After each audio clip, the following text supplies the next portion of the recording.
آیت کریمہ کے الفاظ پر غور کرنے کے لیے آج پہلے لفظ کے اوپر غور اس طرح سے کر رہا ہوں کہ یہ جو لب و لہجہ ہے نا، وَجَعَلْنَاهُمْ أَئِمَّةً يَهْدُونَ بِأَمْرِنَا، اس لہجے کی کچھ اور آیات بھی ہیں۔ مثلا یہاں پر آیت ہے وَجَعَلْنَاهُمْ أَئِمَّةً يَهْدُونَ بِأَمْرِنَا، ہم نے انہیں امام بنایا ہے۔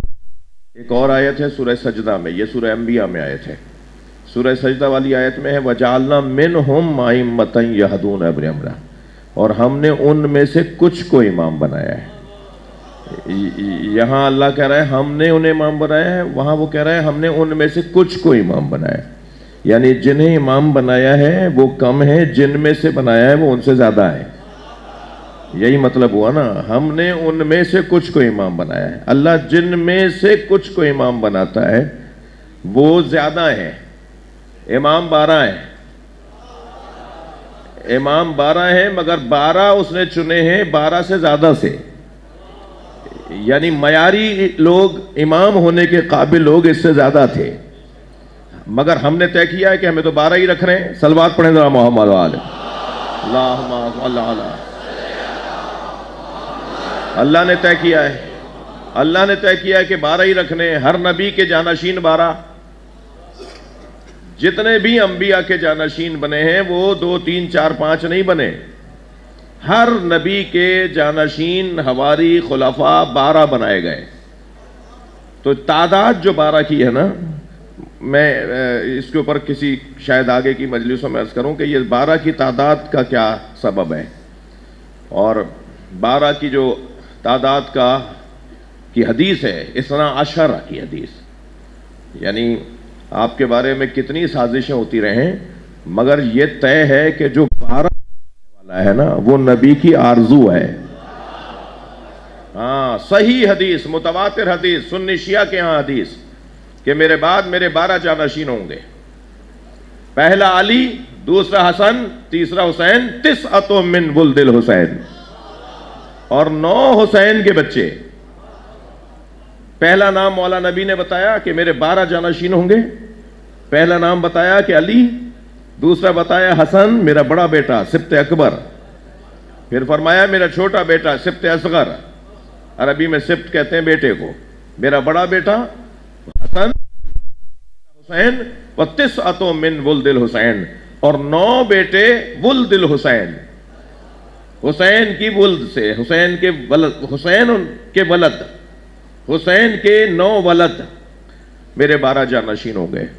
میں ایک جملہ یہاں کہہ دیتا ہوں، اس وقت میرا موضوع طور پر امامت کا موضوع نہیں ہے، لیکن بات آئی بھی ہے تو میں کہہ دیتا ہوں، ہر نبی کے 12 جانشین، 12 سے نہ کم نہ زیادہ، اور کسی نبی کے بھی 12 خلیفہ اصحاب نبی سے نہیں بنے، اسی نبی کے اہل بیت سے بنے۔ کہیں نہیں ہوا ایسا،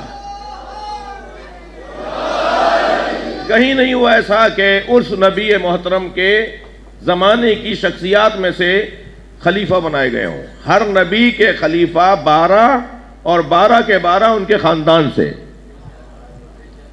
اب یہاں اس پڑھے لکھے جوان کا کیا کروں جو یہ سوچے گا کہ یہ تو پھر فیملی کو متعارف کروانا اور اس کو چڑھانا اور اس کو عام کرنا اور اس کو مضبوط کرنا کا، تو بھائی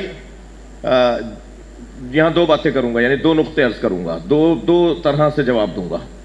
جو یہ کہتے ہیں کہ صاحب خاندان کے ہی کیوں لوگ، اولاد ہی کیوں، بچے ہی کیوں، یہ تو پھر ان پر اعتراض آپ کا بننے گا کہ کیوں، کیا بنے گا، کیسے بنے گا ان پر اعتراض جو فیملیز کو، اور وہ رائل فیملی اور صاحب بادشاہیت اور سلطنت اور خاندان کے اندر بادشاہت کو منتقل کرنا، ان پر آپ کا اعتراض کیوں بنے گا؟ تو پہلا جواب تو میں اس سوال کے اٹھانے والے سے کہوں گا کہ پہلے تم طے کرو تم ہو کون۔ اگر تم مسلمان ہو اور تم اللہ اور اللہ کے رسول کو مانتے ہو تو پھر تمہارا اعتراض بنتا نہیں ہے۔ پہلے اللہ کو مان لیا یا نہیں؟ رسول اللہ کو مان لیا؟ جب اللہ اور رسول کو مان لیا تو اللہ اور رسول کے ہاں کا نظام ہے یہ۔ جو امامت کے 12 عدد پر اور 12 کے 12 نبی کی اولاد میں ہونے پر اعتراض کر رہے ہیں، پہلے وہ بتائیں وہ مسلمان بھی ہیں نہیں؟ اس لیے کہ امامت کا مسئلہ غیر مسلم کا ہے ہی نہیں. امامت کا موضوع ہندوؤں کا نہیں ہے، عیسائیوں کا نہیں ہے، یہودیوں کا نہیں ہے. امامت کا موضوع ان کا ہے جو لا الہ الا اللہ پڑھ چکے ہوں. امامت کا موضوع ان کا ہے جو محمد رسول اللہ پڑھ چکے ہوں، جو لا الہ الا اللہ محمد رسول اللہ پڑھ چکے ہیں. اب وہ کیسے اعتراض کر سکتے ہیں اس نظام پر جس نظام کے مطابق وہ مسلمان ہیں؟ اس نظام میں لایا گیا ہے یہ امامت کا عنوان. امامت اصول دین میں چوتھے نمبر پر ہے. تو جو پہلی کلاس سے گزر گیا، دوسری کلاس میں آ گیا، تیسری کلاس میں آ گیا، اب اعتراض کر رہا ہے کہ یہ اسکول ہی غلط ہے. صلوات پڑھے ذرا محمد و آل محمد.